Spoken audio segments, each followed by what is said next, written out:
एक समय की बात है, एक छोटा सा गांव था जहां हरा भरा मैदान और हरी भरी पहाड़ों के बीच एक सुंदर सी गली में एक जिज्ञासा से भरी हुई लड़की अमीलिया रहती थी। उसके दिल में सपनों का भरोसा था और उसकी आत्मा में साहस का जज्बा था।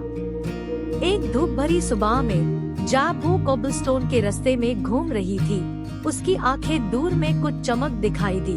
अमीलिया ने जैसे हायस चमक की तरफ तेजी से कदम बढ़ाया, उत्सुकता उसके अंदर एक बर्तन में उबलती हुई पानी की तरह भरी हुई थी।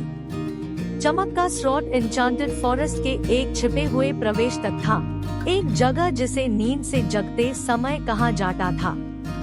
जैसे ही उसने जादुई क्षेत्र में प्रवेश किया, हवा खुद में जादू से भरी हुई दिखाई दी। अमीलिया ने संभल के कदम लिए, उसके अंदर उठता हुआ उत्साह था जैसे एक बर्तन के अंदर से उबलता हुआ पानी। चमक का स्रोत एक जादुई वृक्षों के बीच में था, जहां वृक्ष अपने आप में रहस्य कह रहे थे और फूल एक अनजाने धुन पर नाच रहे थे। एक सोनी रोशनी में एक खुला स्थान में अमीलिया ने एक मोनोकिल वेल बोलने वेल खरगोश को दरियाफ्त किया। खरगोश ने समझाया कि एक प्राचीन खजाना वृक्ष के दिल में छुपा हुआ है, जिसे कहानियों में कहा जाता है। एक शरारती हंस के साथ खरगोश ने अमीलिया को एक पोस्ट पर बुलाया और इसी तरह ये दो दोस्त अनजाने में आगे बढ़े, जहां उनकी बुद्धि और साहस का परीक्षण लिया गया।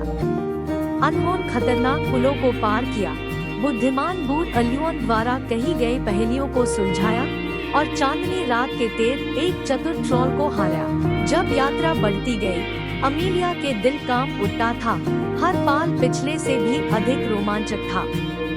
अंत में अनहोन एन्चांटेड फॉरेस्ट के दिल तक पहुंचा, जहां एक महाकाव्य फीनिक्स ने प्राचीन खजाना की रक्षा की। हवा खुद में जादू भरा हुआ था और तनाव अनुभव हो रहा था। एक विजयी मुस्कान के साथ खरगोश ने बताया कि असली खजाना यात्रा खुद थी, सिखाए गए सबक, बनाए गए दोस्तियों और दरियाफ्त की गई साहस के साथ। फीनिक्स ने सम्मति दी और पूरा वान्या हर्ष के साथ भरा गया। अमीलिया अब ज्ञान और कृतज्ञता से भरा हुआ अपने नए दोस्तों को अलविदा कहकर एन्चांटेड फॉरेस्ट से बाहर निकली। जैसे हाय वो गांव में वापस कदम रखती, वो वान्या के जादू को अपने दिल में लेकर चलती गई। यूं पता नहीं था कि जादू हमेशा सुनने वालों के मन में बना रहेगा।